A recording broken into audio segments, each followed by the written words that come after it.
Thanks for tuning in to the Old Dirty Basement. On today's episode, we're covering the DC Sniper. A complete attack on completely random people over the course of, 3 weeks?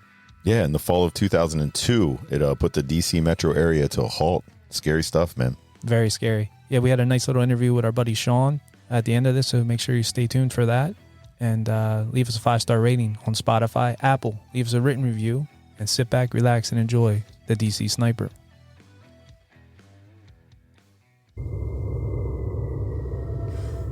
This is the Old Dirty Basement, home to debauchery, madness, murder, and mayhem.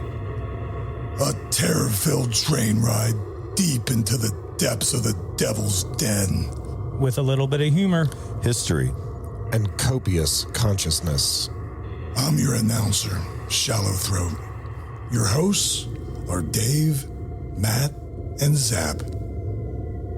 I love you, Matthew McConaughey. All right, all right, all right. hey, this is Dave, Matt, And Zap. and welcome to the Old Dirty Basement. where every week we cover a true crime. Murder. Or compelling story. So sit back. Relax. And comprehend. Hello, everyone, and welcome back to another edition of the Old Dirty Basement. I am Matt. With me always is Dave and Zap. Good morning, gentlemen. Hey. What's going on? Good morning. Or good evening, good afternoon, whenever And you're good listening. Yeah. So what do you guys have in the scopes today? We got I like that. Right. Well, in my crosshairs today, we're going to be covering the DC Sniper, where over a 3-week period in October 2002, residents of the Washington, D.C. metropolitan area were gripped with fear as a series of coordinated shootings left 10 people dead and 3 critically injured. All victims were shot with a single bullet. All shots were taken from a great distance from the victims. Yeah, this is some story, and definitely stay tuned to the end as we referenced in the intro. There'll be a nice little interview with somebody, friend of the show, Sean, who was down in this area during the time and has a connection to this. He was at first-hand accounts of the situation. Yeah. So this is like one for the memory banks, right? So this is, you remember where you were when certain things happened in American history. Mm-hmm. I mean, for us, this is 22 years ago, going on 22 years ago. I mean, I remember this quite clearly. Looking at the date, this is not long after 9/11, and I remember thinking initially, this is terrorist related or we're being attacked again. It was definitely, we were on edge as a country, I believe, at the time, Sure. obviously for good reason. And I remember in my head back then, and maybe we'll find out in this story. I don't want to give it away, but that was my first initial thought. Oh, no, I don't really remember too much of it. Like when you say it, like I know what the DC Sniper and everything was. Then I watched some YouTube things on it, and then kind of most of it started coming back.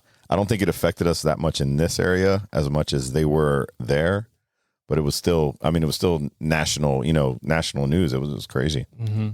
Yeah, I definitely remember, especially at this time of the year for me.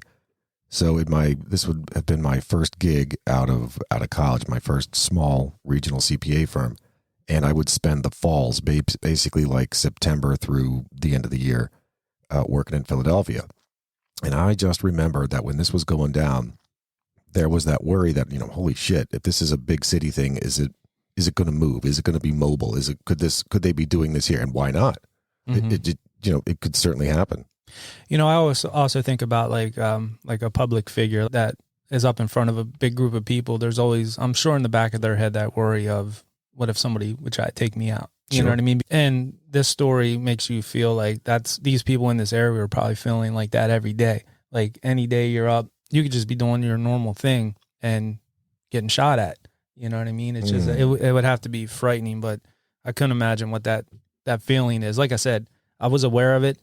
It was in the back of my head. I didn't really think it was going to happen around here, but you never know.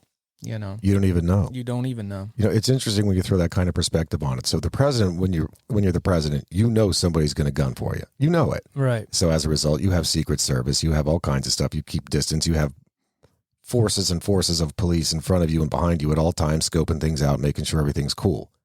These are just regular, everyday Joe Blow people that, none of us can, we don't have that kind of luxury that to have Secret Service and people looking out for us. Patrolling you, yeah. And now it's exactly as you had said. Like you go from, only the important people are getting shot to, man, I mean, anybody can just get sniped. Right. All right. The first shooting occurred on October 2nd, 2002. James Martin was the first victim. Employed as a program analyst, he was shot dead outside a grocery store in Wheaton, Maryland. The next day, October 3rd, saw 5 victims, 4 of whom were killed before 10 a.m. that morning. 39-year-old James L. Buchanan, a landscaper by trade, was shot while mowing the grass at the Fitzgerald Auto Malls. 54-year-old Prem Kumar Walekar, a taxi driver, was killed in Aspen Hill, northern Maryland, while pumping gas into his taxi. 34-year-old Sarah Ramos, a babysitter and housekeeper, was killed at the Leisure World Shopping Center in Norbeck, northern Maryland, while reading a book at a bus stop bench. 25-year-old Lorianne Lewis Riviera was killed while cleaning her minivan in Kensington, Maryland. 72-year-old Pascal Charlotte was shot simply taking a walk at night in Washington, D.C. The October 3rd spree set panic in motion, and the infamous D.C. sniper came to be. So, dude, 5 in one day, 4 of them before 10 a.m. I don't know how quick the news was picking up and connecting these, you know what I mean? Because this is a pretty big area, like we'll probably end up talking about here.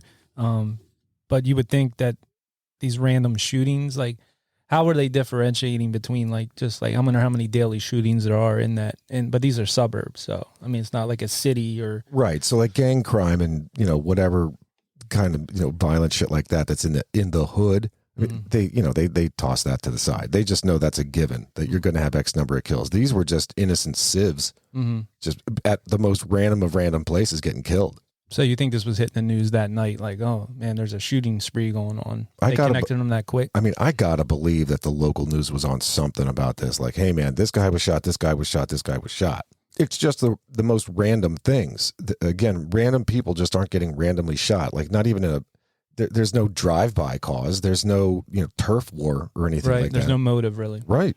There was because it was so random. I think the FBI were put out on alert. They said after the 3rd shooting. Oh, really? And they were looking for a white van, and I think that's where the white van comes into account. There was a movie on it. I think it was called something DC Sniper, and it was on Prime. Was that the one that's like really bad? Yeah, like really we bad. Filmed it or something? It's horrible. Really bad. It is. I tried watching It's that. like 3 actors that nobody knows who they are. It basically, like, you ever watch a documentary where like there's real cheesy cutscenes and then they interview people? Yep. So this is like all those cheesy cutscenes put in together in 2 hours, like a whole movie of that. Okay.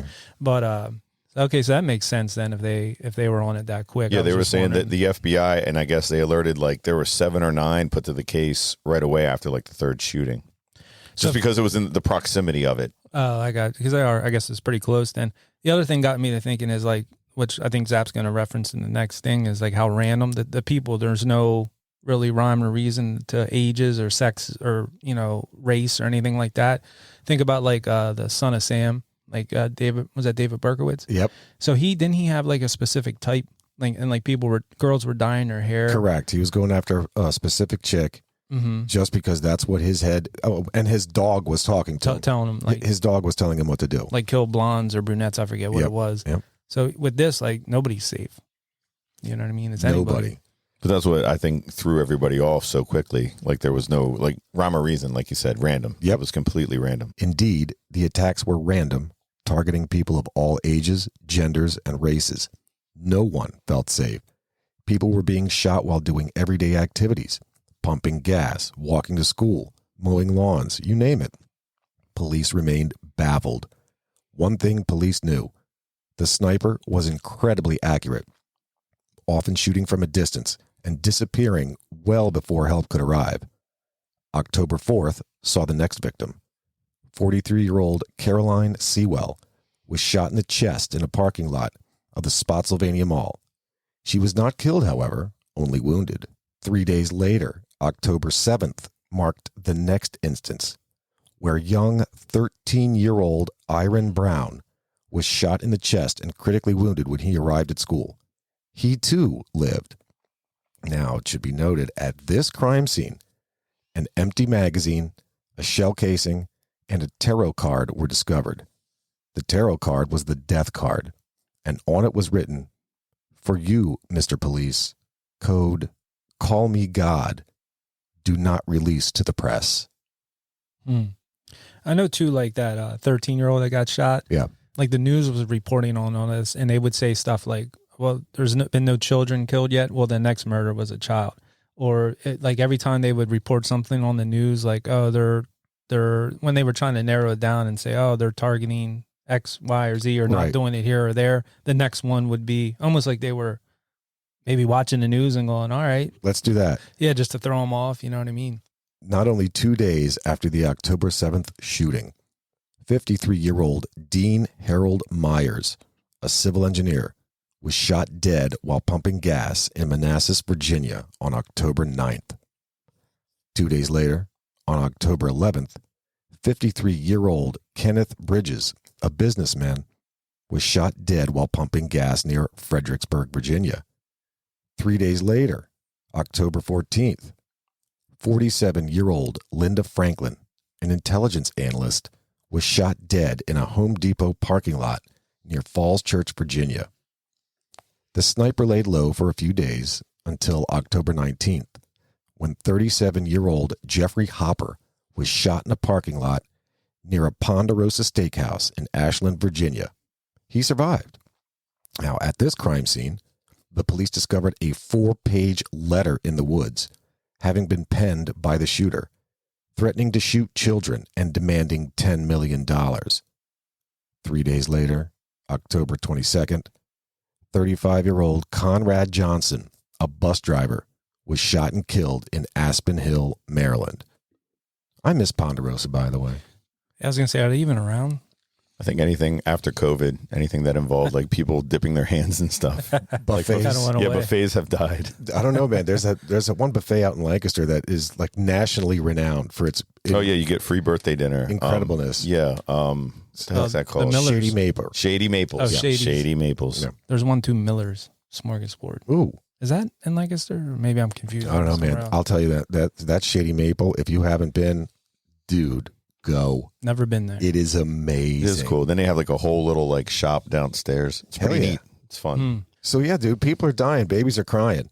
What's with the $10 million letter or the $10 million letter that they had out? Was that from them? Yeah. Okay. It was essentially like it's blackmail. It's what's that called when you extortion? Extortion. It's whatever it is. It's like, look, we're going to ask you, or we want $10 million, and if we don't get $10 million, we're going to start shooting children.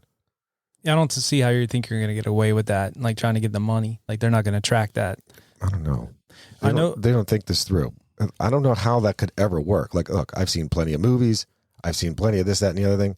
I just still can't piece together how ransom can work. Extortion worked in like the 40s and 50s. Right. It's not a thing anymore. They can track everything now. Yeah. I know at this time too, there was a $500,000 reward that authorities were offering, and because of that, the tip line was like overwhelmed. It was like over 100,000 calls. I'm sure.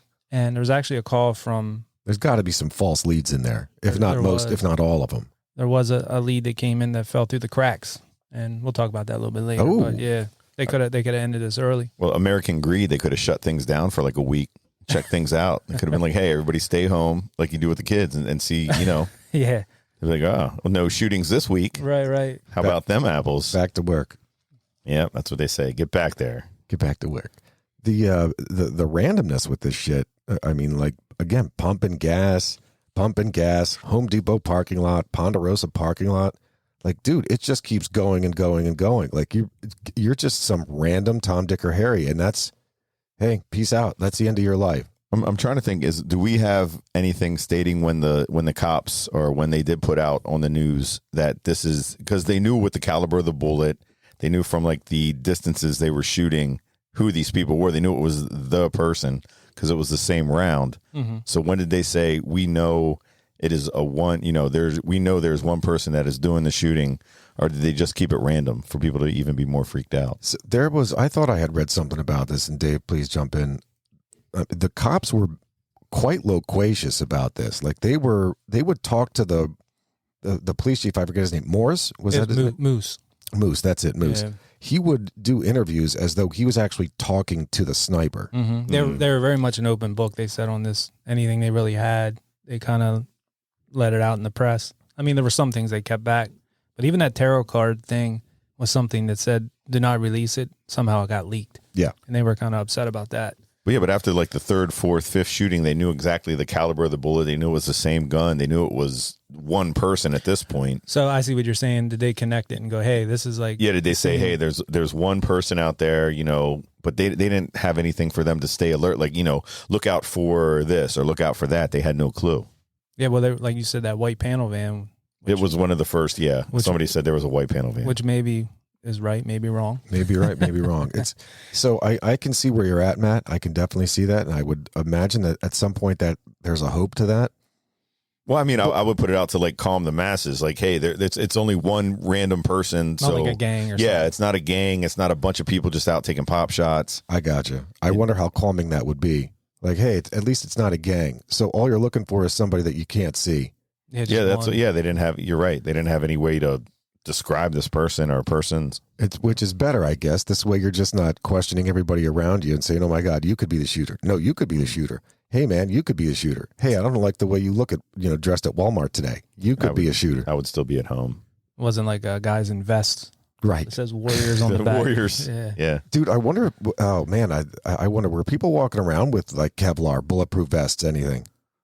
By this point? Like, I got to imagine the Army surplus stores got hit up hard. Like I said, I wouldn't be pumping gas in the general area. I would be staying inside. I would have my kids inside. I wouldn't be sending. Did the schools shut down or anything during this? I would imagine maybe, or they kept them inside for recess. I know that. I know. Yeah, Okay. for damn sure they kept the kids inside for recess, but I mean, school was still going. Yeah. Invisibility cloaks were flying off the shelves. Off the shelves. Harry Potter would approve. Cloak of the Bat. Yeah, Cloak of the Bat. What's that? That's a Dungeons and Dragons reference. Oh, okay. That was a good one. All right. So the breakthrough for investigators had come only days before the October 22nd shooting, when a fingerprint on the magazine that was left at the middle school shooting was matched to a 17-year-old guy named Lee Malvo, whose fingerprints were already on file from a previous crime. Further investigation linked Lee Malvo to a guy named John Muhammad, and a detailed profile of the killers began to take shape. To fully understand the DC sniper attacks, we need to take a step back and look at the lives of these two. Hold on, Zach. Before you start delving into that, they say there was the fingerprint on a magazine left at the middle. So this is not this is not Time, magazine. Right? This is not Time or Rolling Stone. But I'm just saying, like why they have everything inside whatever they were using to be mobile. Not giving anything away yet. We'll learn about it in a second here. But why would you just be like, oh, I'm done with this? Throw it out. I gotta believe something somehow, some way went awry. Like it is.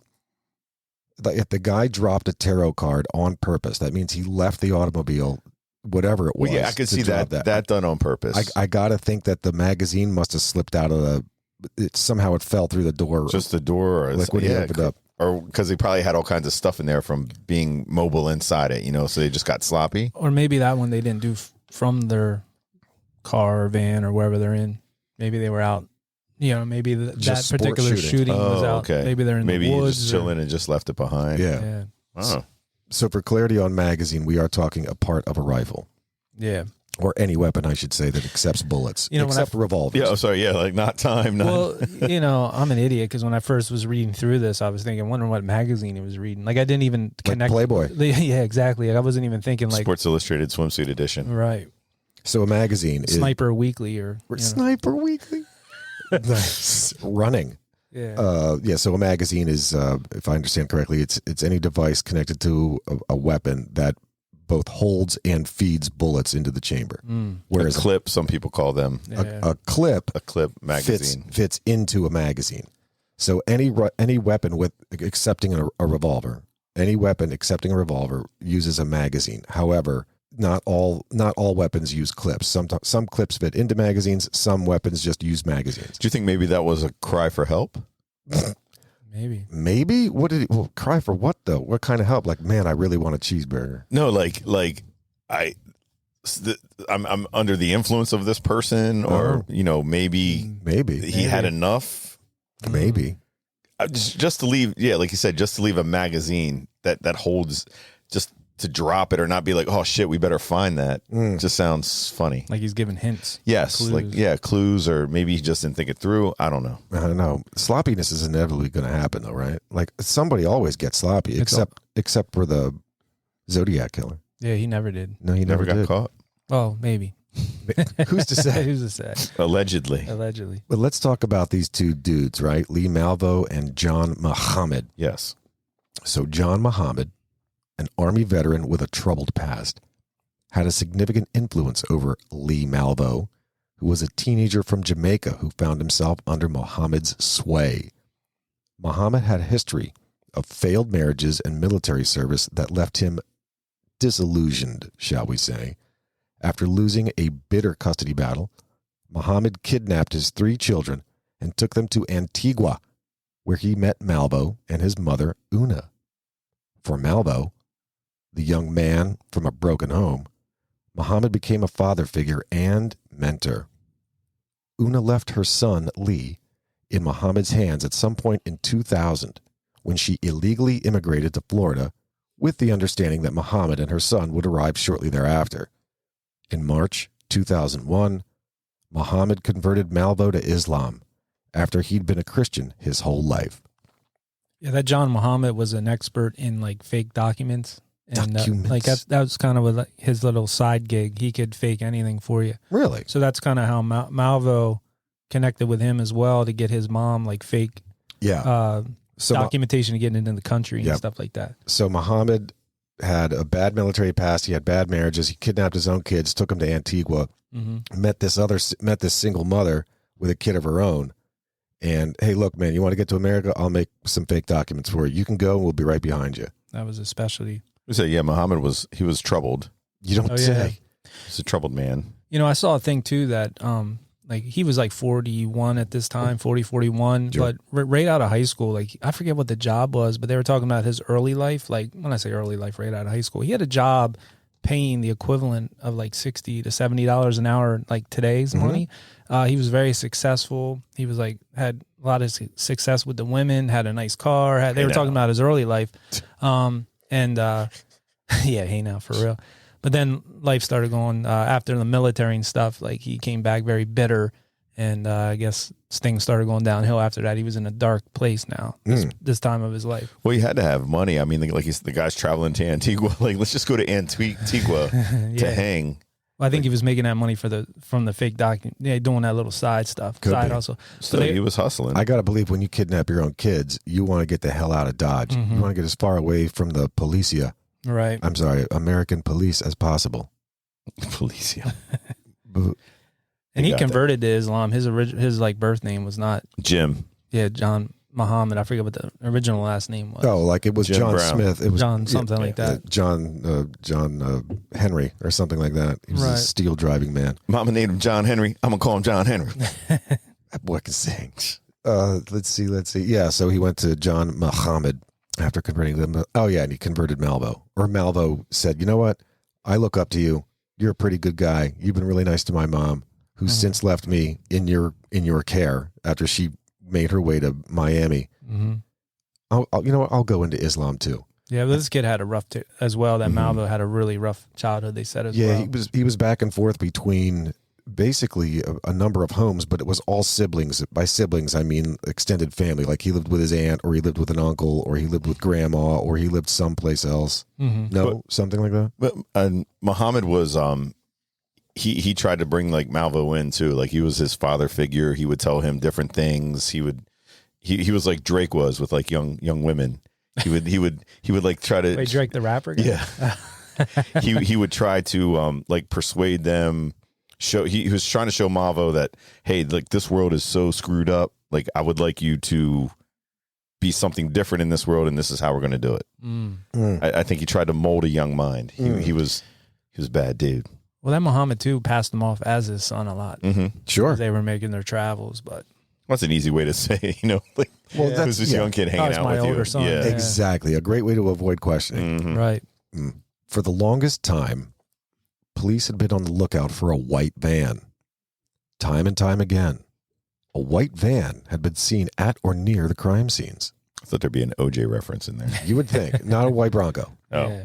But once Malvo and Muhammad came under investigation, a visit with Muhammad's ex-wife revealed that he owned a dark blue 1990 Chevy Caprice. The focus swiftly shifted from a white van to a dark blue sedan. Was that the cop car styles too? The Caprice. The Caprice, yep. I wonder if that. Well, I guess at this time that they weren't in service. Those type of Caprices. Sure. Oh, were they? Well, you're saying was a 10-year-old car still in service with the police? Yeah. In other words, like They rotate through their stock. right. Could this car been mistaken for law enforcement, or I wonder if there's anything with that. I wonder. Yeah.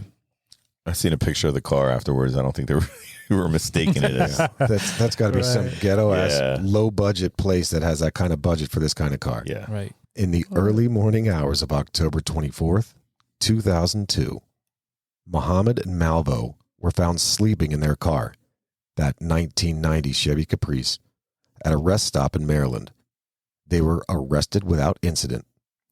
Inside the car, authorities discovered a Bushmaster .223 caliber rifle and a bipod. Authorities also discovered a makeshift sniper's nest in the trunk, complete with a hole drilled through the body of the car near the license plate, which allowed the snipers to shoot with precision while remaining hidden. Yeah, that was actually kind of slick that they did that. Oh my God, yeah. You know, I mean, because there's no way. Like, I'm sure. I mean, maybe people took notice, but if it's an old beat up car, you're just like, oh, it's rusted It's out. just a piece of shit car, and who cares? But they could do this without, they could do all these shootings, all this, everything, without ever needing to get out of the car. The only thing that got them out of the car was to drop hints for the police. They dropped a tarot card, they dropped a letter.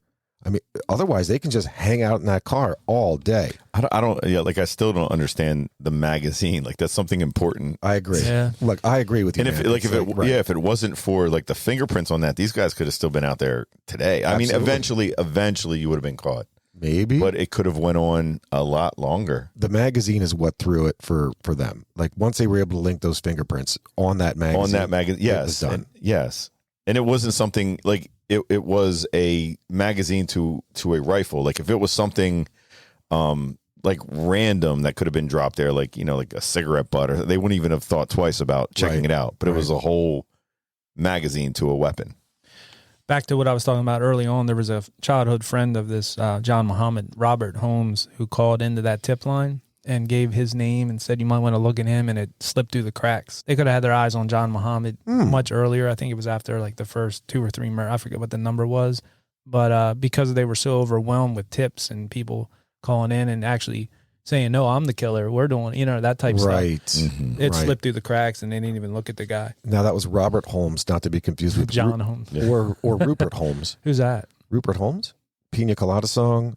Also, It's like him. Pina Colada. Yeah. That also one. did Him, one of my personal favorite yacht rock tracks. I thought Pina Colada was Jimmy Buffett. Nope. I'm wrong. You're damn wrong. You're way goddamn Buffett. wrong. I'm way off. So Yeah, him as well. That was on the B side, but that's a good tune. did you? Him is so great. Did you see the? So when they caught this, I mean, there's still pictures. There's still all kinds of shit out there from when they found these guys.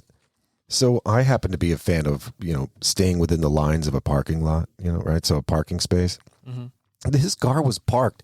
It was basically taking up a spot and a half. Like they were over the line. Oh, I hate that. So like, dude, if you're Going to be committing things, I think is where you're going. right, Yeah. man, Yeah. like if you want to stay inconspicuous, don't park like an asshole that somebody's going to complain about the car, or some policeman's going to knock on your window saying, hey man, could you, I noticed your car because it's parked in 2 spots. Like what the fuck is wrong with you? Yeah, that's dude. bad move. Very poor planning. Also, Muhammad was very militant.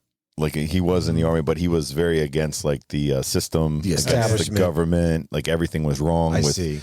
what the United States stood for. And this is a lot of stuff he was telling Malvo. I'm not going to stay in your parking lines. Yeah, this is the way we can get Right, back. yeah, Your right. parking lines don't mean shit to me. Yeah, he after coming out of the military, he was very bitter. He had said that some things happened when he was in serving, but nobody really could corroborate what he was saying. But also, these guys were tied to some stuff that happened crossing the country. So they came from like Seattle area, and crossed the country, and it was all tied to Muhammad's ex-wife Mildred, who was in the DC area. Ultimately, so I'd seen that too, and in fact, I don't know if I cover it, but.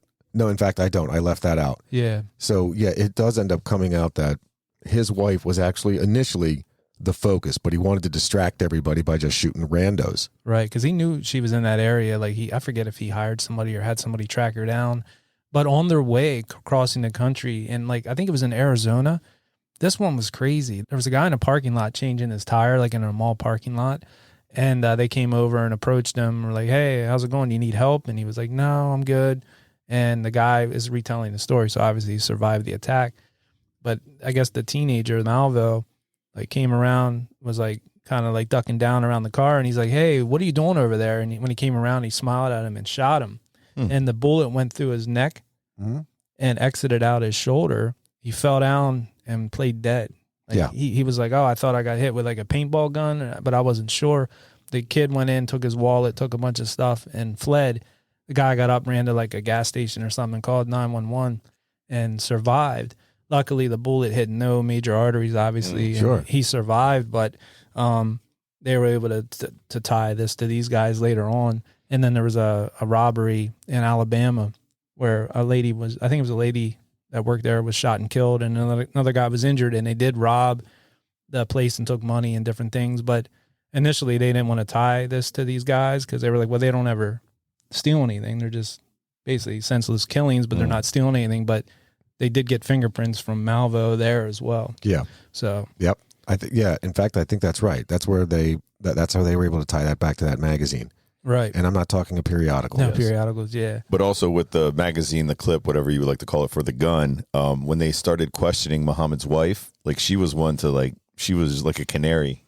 She was like saying about like abusive, like physically, mentally, wasn't very good with the kids. She don't know where he's at. Like he disappeared. Yeah, she was living in fear the whole time as well because she knew. Bitches, man. Yeah, she knew he was he was coming for her. He told her, like, "I'm going to kill you. I'm going to find you and kill you." But she had moved there to try to get away from him, and obviously he tracked her down anyhow. Yeah, and the bipod that they found with the .223 caliber rifle, it now identifies as a gun holder. Oh. Doesn't want to be called a bipod. Oh, I see. I got you guys just I see. I was wondering about that. Yeah, I thought Matt knew something I didn't know. Bipodule. Nice. He can go to any bathroom at once. Yeah. Yeah. The legal proceedings that followed were closely watched by the nation. John Muhammad was tried first. The prosecution presented evidence of Muhammad's meticulous planning and his control over Malvo, arguing that he was the mastermind behind the attacks. The DC sniper attacks were all a part of Muhammad's three-phase plan. Phase 1 was to shoot and kill 6 white people per day for 30 days in the DC area. However, heavy traffic and lack of clear shots prevented this. Phase 2 was to shoot and kill a pregnant woman and her unborn baby, then shoot and kill a police officer. Improvised explosive devices would be planted in advance at the officer's funeral, then go off when many fellow officers would have come to pay their respects. More bombs would then be set to go off when ambulances would have arrived. Phase 3 was to use the tragedies from phases 1 and 2 to extort money from the government, travel to Canada, and use the money to recruit and train other orphaned boys like Malvo to perform the same phases in other parts of the country. So this guy's like the Joker, man. He's got like he wants to franchise this shit. They're going to say like Hitler. Yeah, well, that too. Like recruiting. Yeah, young Malvos. What I was going to compare him to was a little bit like Charles Manson as well. Sure, like he has a cult of one. That's exactly. Yep, that's the first thing I thought of. Yeah, but I'm thinking of like the Joker walking away from the hospital, like hitting that button, trying to, in the Dark Knight, I think it was. Yep. And this guy's just like, not only is he planning on killing people, but then killing more people when you're there, like paying your respects. Yep. And it's just. So that's kind of fucked up. Not kind of, but it's real fucked up. Mm-hmm. So shoot a police officer, then have bombs planted when all the other cops come to show their respects, which they do, and then have additional layers of bombs go off when the ambulances show up to get the already exploded cops out of there. Like, it's just this chain reaction madness. But it's just showing, like you said, madness, that this guy is technically crazy, because none of this stuff in real life could even possibly be close to happening. Yeah, how could you do that? Yes, in his mind, he's thinking all this crazy shit, but it would never. You can place bombs well in advance of stuff. You could, but for him to even, him and Malva are going to be sitting there making up IEDs, something that takes, that you have to hire somebody in the middle of Afghanistan to do for you, you know? Well, like that would take some training. He was in the military. You wonder too if like at these events, if they had like bomb sniffing dog, or would they even think of that? Sure. That it would be a risk. Who thinks to take a bomb sniffing dog to a cop's funeral? Yeah. They might, though, today. Yeah, you never know. I mean, there's so many crazy people and sick people. I wonder if it was this that helped to make that happen. I mean, so today is 22 years later. Right. When I go to work, I mean, they do have like random dog sniffings every once in a while, and like they do stuff on your crotch and your fingerprints. No, they'll like do a thing sometimes that they wipe your fingerprints to see if you were dealing with. They can tell if you, explosives or even like a brass, even if you had bullets or something like that. Because there's been people that, I went hunting the other day. Like they're like, we didn't shower or anything. The guy's, nasty, but smells like deer piss and cocaine. Yeah, and cocaine. Well, that happened to a friend of mine that drives a delivery vehicle. He was going down to, I think it was TMI. They had this is when it was open and operating. They would scan your vehicle before they go in. They'd wipe it down and check underneath. And his popped for explosives. Well, here it was because it's farmland around there, and driving through the farm areas, there would be like remnants from explosives. I guess they'd use to for the land, to make it more fertile, and it got on his truck. So they had to put his truck aside and search it and do all kind of really look into it. And so that's thanks to Oklahoma City. Yeah, after the bombing. Yeah, makes sense. Damn. I'm afraid for all the firework remnants on my vehicle from the fireworks displays in our neighborhood. That was my son. Crazy. My damn son and his friends. All fireworky. Yeah. Witnesses testified about the fear and chaos the attacks caused, and the jury was shown the modified vehicle used in the crimes. Convicted of capital murder in Virginia, Muhammad was sentenced to death and was executed by lethal injection in 2009. Lee Malvo, being only 17 at the time of the crimes, was initially sentenced to life in prison without the possibility of parole. Over the years, Malvo's sentence has been the subject of legal challenges, particularly given the Supreme Court's evolving stance on life sentences for juveniles. He remains in prison, currently awaiting a resentencing. Yeah, I saw he was up for parole in 2022 maybe, and they denied it. I don't know. Now, so he's probably late 30s by now? So 24, this is 20 years ago. He was 17. He's late 30s for sure. 37, 38. So he'll probably never get out. See, that's the whole thing too with our judicial system, with psychologists, things like that. Like, he was still a child who went through a very hard childhood. You're talking 16, 17, probably 16 going into 17 when a lot of these murders were happening, right? Or he was 17. I think he might have already been 17, but he's only 17. Yeah. His daddy says he's only 17 again. Thank you, Kip Winger. Yeah. Thank you, Kip You're Winger. the man. But I'm just saying, I don't think he was. I think this guy influenced him so much that I know you people are like, what you're doing as a 17-year-old, but maybe his whole childhood was so screwed up that there's. I don't think you can put him out in society after being able to pull the trigger on however many people. But this guy's not getting out. There's no chance. He's at least a danger. I hope he's out there, shoveling stuff, or at least cleaning up the highways or something. Maybe picking up bullet casings. Yeah, something. Dropping magazines. Maybe are you saying maybe because he's a kid? Because technically you're under 18, you're a kid that he's fucking. I can't stand this. I can't look. You have, I should say, we have numbers assigned to when everyone was all of a sudden considered an adult. So if 18, like a magical number, there's this magical number that it's 18. Fuck no, that's not even remotely true. Not even remotely true. And that number just keeps getting pushed back and back and back and back, thanks to helicopter parents, shit parents who don't let their kids fail or fall or do anything. Just keep boosting them up. Conversely, you got people that grow up hard blue collar lives. You got guys that want to go into the military as soon as they possibly can. You got farmers.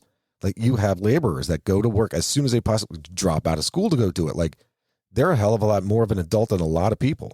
Right. But if I was a defense attorney, would Malvo have done any of this without the influence of Shan Mohammed? Well, look at the Manson girls. Like, some of them got off and got out, you know, because it was the same type thing. Yeah. After, I mean, it took a long time. But they're back in society, a few of them. I mean, I know there's still a few that aren't. But they obviously, this guy was shooting people point blank range, and the one murder. Now I think he's the one that pulled the trigger on everything, if I'm not mistaken. Malvo was. Yeah. He was the one shooting out of the back. Right. But Mohammed was the one telling him what to do. Right. Yeah. Very much like Manson. Yes. I'm definitely not Matt and anyone, and Dave. I'm not going to disagree that this guy at a relatively formative age was taking the advice and looking up to this guy, certainly, again, as a would-be father figure and a mentor. Like, for sure, that's for goddamn sure true. Absolutely true. But then maybe we need like an island to send these kids. We had one way back in the day. It was called Australia. Yeah, Australia. That's where all the That's English right. people went. What did they call prisoners. that? It was something colony. Outback? No. Bad people colony. No, there's a name for it. That's how it started. You're right. Kangaroo Town. Yeah, Kangaroo Court. Go ahead, Matt. I'm sorry. I cut you Oh, off. no. It's just, I think that Malvo would have never, I don't think any of this would have happened if he wasn't with Muhammad. And if you would have, if there's this guy telling you to shoot people out of the back of a Caprice, if you would tell this guy, you know what? No, I'm not going to do it. He's going to be like, this guy's going to shoot me. He's going to shoot him, yeah. Yes and no. So let's not forget that this guy had converted to Islam in 2001, March of 2001. So this is 6 months or so before 9/11. And now it's a year and a half later. So, I mean, look, not for nothing. I mean, the teachings of Islam, or at least the way that the radicals were interpreting that, were basically, you got to kill Western civilization. That's what you need to do. Which is, I mean, hey, man, if that's what the radicals are teaching, well, there it goes. Right. And this guy was a radical. For sure. Not like a BMX Not in a good style. way. He was doing like 360s and kickflips. Yeah. Crew Malvo. Yeah, that's all the fuck I got. Hey guys, can you wrap it up? Oh, guess it's about that time. Oh, it sure is. Yeah, make sure you stick around for the little interview with Sean. Some cool tidbits in there, and he's got a wild story for sure. For sure. About all this. But Yeah, that's very interesting. I didn't know it went as far as he said it did. I didn't know all that. That was fun to hear. I mean, Matt, I'm thinking through some stuff here, and I remember, you were talking about, businesses and, damn it, as long as you're not going to get shot, you got to come to work today. Yeah, American greed. So for sure there was a significant economic impact on this. However, schools still remained open. They just were put on high alert. Like, again, that David mentioned, no going outside for recess. You got to stay inside. You still got to get dropped off and picked up during the day. But no. Well, yeah, like just a couple of years ago when COVID happened, when COVID hit, I remember I was at work and they said everybody needs to go home. There's some kind of, they didn't understand the whole thing, but they were like, there's this virus. It's affecting people. We want everybody to go home. Mm-hmm. So everybody fled, like they left. And 2 hours later, like I guess there was calls from, upper high above. Yeah, high above saying you need to get these people back. Like, I don't know what's going on. Tell them to put something over their face and come back to work. Yep. So there was a lot of like both extremes, you know what I mean? Yes, but if I'm in an area where people are getting shot, like, would I send my kids to school? Probably not. Probably. No. Would I be looking at like getting excited to get gas No. to go to work? No, probably not. I can dig that. I mean, it was probably people that wanted to start electric cars. They were like, Maybe. if we make it dangerous to the gas stations, I would have been looking at those guys. Yeah. But now they'll call off school for like a half inch of snow. Yep. And back then they were sending them, because I was trying to think, when was that change where now they'll call off school for anything? They'll call off school if the weatherman says it and it doesn't even happen. It doesn't happen. Well, they call off if it's too hot. Or one school to close because the temperatures were too hot. The wussification of America. Yeah. Well, it's not just that. It's just people are so happy. That's true. Because imagine a kid goes to school, like passes out, hits his head, has to go to the hospital. Then the parents are suing the school district because you sent our kids to school and the air condition wasn't working and my kid passed out. Right. So they just got to cover all bases. But yeah, this is a wild one. I picked this one because I wanted to do this for a while because of Sean. Just because I remember him telling me that story. I'm like, you know what? That would be a cool one to cover. Actually, our buddy Juice too has a friend that was either, I forget if the friend was an investigator or something like that, or something with the FBI or some along those lines. So there's a lot of people I know that were bringing this up when we first started doing the podcast. So, but I enjoyed that, guys. Good job. Yeah. Thanks, everybody.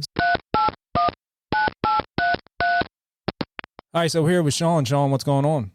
Hey, what's going on, Dave? Yeah, good. We're here with Zap and Matt as well. So Sean's a fan of the show, and you were down there during all this, during the DC Sniper Beltway shootings, correct? Yeah. I was living in Florida, but I was up. I'm a bow hunter, diehard bow hunter, so I was up for a week doing some bow hunting in Maryland. That's where I originally am from, and ironically, where the DC Sniper first in the DC area took place, it was right in basically my backyard where I grew up. That's really close to home, man. That's got to be something when for a claim to fame like that. That's yikes. Oh, it gets worse, Zap. I mean, it was crazy. Like, so the first person I think that got shot in DC area was at this gas station that was real close. It was the one I went to every day. Unfortunately, I think that lady died. I think a minivan or something. And then, so she got shot. And then the next person I think was I think it was a bus driver, like a metro bus driver. And that was right up the street from that gas station, less than, quarter of a mile. And so, it was right in my backyard. That gas station, literally from the house I grew up in Rockville, Maryland, was probably a mile from my house. So, and then I'm not sure where the next shooting took place, but then another one had taken place at the dealership. A guy cutting the grass behind the dealership I actually worked at for 5 years. I was a mechanic there, and he was cutting the grass, and he got shot. So, it hit close to home for sure. When is the point that it started to get alarming to the people that lived in that area? Was it like the second, third shooting where the news was kind of letting it be known that these shootings were taking place in this specific area? Like, were you like, oh shoot, something's going on, or were you kind of like, yeah, for sure. Okay, for sure. Like, I would say probably within the third shooting, because I think the first two happened I think they were a day apart or very close. But definitely what had ended up happening, I think by the third shooting, everybody was like on high alert that I saw. I mean, you would go to the gas station and it was crazy. People, they started putting tarps up in front of the gas stations, like on main roadways. People getting gas, were afraid. You could tell they literally were crouching down, putting their gas in their car, like just trying to stay low. It was the craziest thing. The reason it shook me pretty bad was I actually got back to Florida the week. So I think this took place about 2 weeks. In the first week I was there, the second week I wasn't. I got a call actually from the FBI at my house in Florida, and they wanted to know if anyone could verify my whereabouts, because they knew, I don't know how they knew, but they knew that I was up there. They knew that I was leaving in the morning, and my dad had a white work van. He was an electrician for a company, and he had a white work van. They knew it was leaving every morning. So they called, I spoke with the FBI agent, and they just wanted to know if anyone could verify my whereabouts up there while I was there. So they were they were following every lead they could, I'm sure. But it was just ironic that they had called me, and I just, I said, no, nobody can really verify my whereabouts. It's just, I was going out in the morning, and rightfully so. I mean, we were dressed in camo and stuff. So they probably were, they probably thought maybe they had the guy, white van, leaving early in the morning, not coming back till late at night, dressed in camo.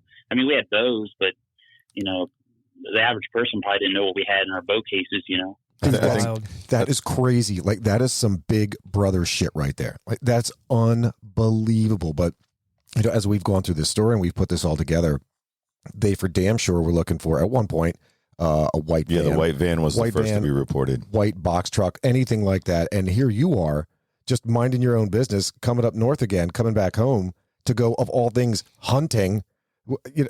Geez, I mean, God, you're checking every box for these guys. Oh, yeah. I'm sure they thought when they called me, they're like, we got the dude. And then they probably, because it kept going on past, when I had gone back, I'm sure they looked at my flight plan and all and stuff like that. And maybe even I don't know if they pulled video footage at the airport.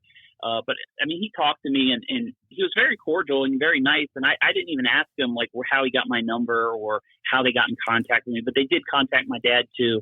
And they spoke with him. So they probably saw that I was out of town, but I'm sure they had, I would think they were probably watching us. But as the shootings went on, I'm sure we got off their list and stuff. And it was a scary time. I mean, this happened like 20 years ago, and the proximity of all those shootings was just crazy. Like that, I had been to all those places, actually worked there. It was a weird thing, and it's nothing I'm definitely not proud of. It's just that's what happened, That's scary. That's where you were. Yeah, my gosh. That's wild. Like people remember where they were when, the Challenger exploded or when, 9/11 happened or you name it. Yeah, this is one of those things, especially for you, man, where you could remember exactly where you were because for Christ's sake, you were being, contacted by the FBI. Like, man, it's funny when you say, I don't know how they got my number. Come on, man. They can find the number. They can find anybody. Oh, yeah, gosh, it was, I'll be honest with you, even driving, like going from our location where my dad was living to where we went hunting in Poolsville, Maryland, it was just that drive alone was kind of like a little nerve-wracking. I mean, you're like, man, people are just getting whacked left and right, like by a sniper, and you're driving down the road and you're looking off into like, I don't know, parking lots thinking, damn, man, is somebody going to shoot me too, I couldn't imagine. I mean, it's just got to be frightening to go anywhere to live during all that in that area. And like, how big of an area, like if like DC, the surrounding areas, is it like 50-mile, 100-mile range? So I grew up in what was called, it was an outskirt of Rockville called Aspen Hill, and that's where the first shooting took place. Growing up, my dad had a sweeping company, like parking lot sweeping company, and the parking lot across the street was a huge parking lot. It was called Aspen Hill Shopping Center, had a giant there, and so in my mind, I'm thinking, man, that guy probably like was in this parking lot and shot, that lady across the street. And ironically, that wasn't the first person to die at that gas station. When I was a kid, a teenager had gotten shot there by the police. They had like a mini riot going on there, and they shot this guy, Dave Bain. He had a baseball bat, and I guess they were off-duty cop came out of the gas station and saw him and told him to drop it. He didn't drop it, and shooting him. And the bullet, I guess, ricocheted off his elbow or something and went in him and killed him. So it's that gas station was no stranger to death. But man, it was just, to answer your question, Dave, I think so where I lived, Aspen Hill, I was actually born in DC, but grew up in Rockville, Maryland. I would say I could be in DC probably from my house, I could be in DC and within 15, 20 minutes, something like that. That's how close it was. Yeah, that sounds about right. Like that whole metroplex around there is significant. I mean, understand it's DC, right? Like probably one of the largest employing cities just because of the federal government alone, let alone anything else that's tied to that and people there that are trying to, do services for the federal government. It just goes and goes and goes from there. So between there, I mean, Arlington right across the river, you got, again, the Rockville right up north. I mean, it's a huge metroplex. To put it in perspective from like where we're at, it would be like if Harrisburg is the capital of the country, like if you're in York, Lancaster, or even farther out, that you'd be worried about, like, is this where these shootings were occurring in that area? Or is it even like that's a 30-mile range? Is it like a 50-mile range, like around DC, would you say, or even bigger? I got to think, Dave, just the terror shock, probably, because it stretched out into Virginia, remember, at the end there. I got to think it probably stretched, 100 miles. People were probably scared, I mean, it just because of the sheer terror of it. You imagine you're just standing at a pump and all of a sudden you get shot, or even being the person next to you gets shot or something. It was crazy. Like, I mean, I'm not exaggerating when I say I would drive by those gas stations, some of them, and people were literally crouched down filling their fuel. To see something like that, it's just a mind shock, It just, you're like, and this is just crazy what's going on, And every day I would come back from hunting because we'd stay out in the woods all day and we'd come back at night. We'd turn on the news and we're like, damn, another person died. It's like, this is not stopping. Right. How many people were shot and killed the time that you were there for the 1 week or 2 weeks? So I'm pretty sure, I could be wrong, but I would say 4 to 5 people were killed the week, just the first week I was there. I know the lady at the gas station, the metro driver, I think there was a lady up at this place called Seizure World, which was only like 2 miles down the road from the first 2 shots. And then I think... Wait. Where was she at? Seizure World? Well... like epilepsy? Okay, so... it's actually called Leisure World. It's a retirement community, but when you grow up in that area, I heard seizure, not leisure. My bad. No, you caught me. He did say Seizure World. I think that's what they called it as kids, is what he was saying. Instead of calling it leisure, because it was for like a bunch of old-timey people. They called it Seizure World. That's awesome. Right. Awesome. Sorry. I picked up what you were putting down there. I got it. Isn't it funny how these things stick with you? You call like an area a certain name, and then it sticks with you. And then here I am. I'm 50 years old now, and I'm still calling it Seizure World. Seizure World. That's great. I'm sure they changed it to that name by now. Oh, I'm sure. But it's a huge retirement community with a grocery store out in front of it, basically on George Avenue there. And so they call it, it was Leisure World, but I call it Seizure World because that's what we called it growing up, and it just stuck. So. That's awesome. But then I think the shootings actually moved into Virginia as the second week came on. But I think they caught those two guys over in up in Frederick, above Frederick, Maryland. So they had worked their way back, Yeah, I think it was like at a rest stop or something, like up in Maryland. But yeah, Sean, that was awesome, man. And I remember you telling me that story, and I couldn't remember exactly what it was, but along the lines of like they were kind of looking at you, or somebody. I couldn't remember if it was you or somebody else that you knew as a suspect, and that's got to be frightening. But I remember it in the news at the time, but obviously I wasn't living down there, and none of us were, as far as I know. Definitely a scary time, man. Yeah, how did it affect you guys? Like, I mean, because I know Zap's been down into Bethesda and stuff, and Frederick and whatnot. And how did it affect you guys up here? Like, it's almost an hour and a half, 2 hour drive from there. Did it affect you guys living up here? Were you ever concerned that it would come up this way? I mean, so at the time, I didn't not move into, but my professional career at the time didn't take me into the DC area until a few years later. So at that time, I was definitely doing some stuff in Philadelphia. And there was, at that time, for damn sure, like I would spend basically the falls of any number of years just working in Philly. And there was for damn sure the concern that, oh, okay, big city shootings. All right, what city's going to be next? Is it going to move to Philly? Is it going to move to, you name it? So that was certainly a concern, at least, for me at the time. And I remember seeing this on the news. I mean, I almost vividly remember this. Mm-hmm. I wasn't necessarily totally worried they were going to come to this area. I was up in the Harrisburg area at the time, but in the back of my head, I was thinking that's not that far away. If they are mobile, and obviously they're moving around, that, they could start traveling. And I don't know. I wasn't really in my day-to-day life worried about it, but in the back of your head, I think you're always thinking it's a possibility. That's true. Like in the back, I mean, I just didn't like going to work, so I was like looking for any excuse to call off. Call off. Sure. So like I'd be like, snipers, man. Like I don't think I'll be making it in today, boss. I mean, you got to remember too. I mean, this is for all of us. This was not but a year after 9/11. Yeah, true. So everybody is on really, really high alert here. Just what's going, like you just now have the Department of Homeland Security all coming together. You have all of these things, anti-terrorism, that are just coming to light and just, in their infancy stages here. So you start hearing about sniping and people getting mass killed. Like, yeah, man, first thing you think of is a terrorist. I just don't understand if you were directly in that area and like these people are just dropping like flies at a gas station, like you were saying, to like sit there and like squat down or try to get in a position where you can't be shot as easily just to get gas to like function. I don't think I would be able. One thing that scares me is death. Oh, yeah. So I don't think I would be able to even. I would probably be driving like an hour outside of the city just to gas up, or maybe get like a bunch of like gas cans or something, mm-hmm. or just stay out from the outside of like either be in my car and to where I need to be. But I couldn't imagine being in that area at that time. Yeah, that's what we wanted to kind of get that perspective, because we weren't down around there, but definitely since you were, and I knew you had that cool story, I wanted to get your input on it. So I appreciate it, Sean. Yeah, no problem, guys. If you got any more questions on it, I'll tell you what I know, man. But the terror on that was it was incredible for sure. We'll definitely be hitting you up in the future on a vintage gaming review. So stay tuned for that. Stay tuned. All right, Sean, brother. We appreciate it, man. Thanks a lot. All right, guys. Have a good one. Yeah, Thanks, we'll Sean. Thanks, Sean. Later. Bye-bye. So we better wrap this up before I get sniped. Yep. You guys got anything else in closing? I got nothing. No, I'm good. All right, brothers.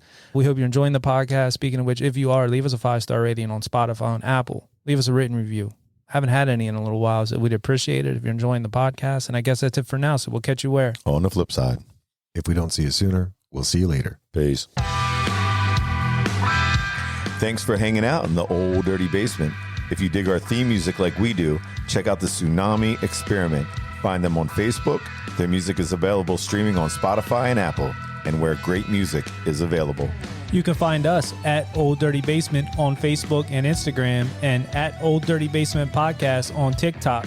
Peace. We outie 5000.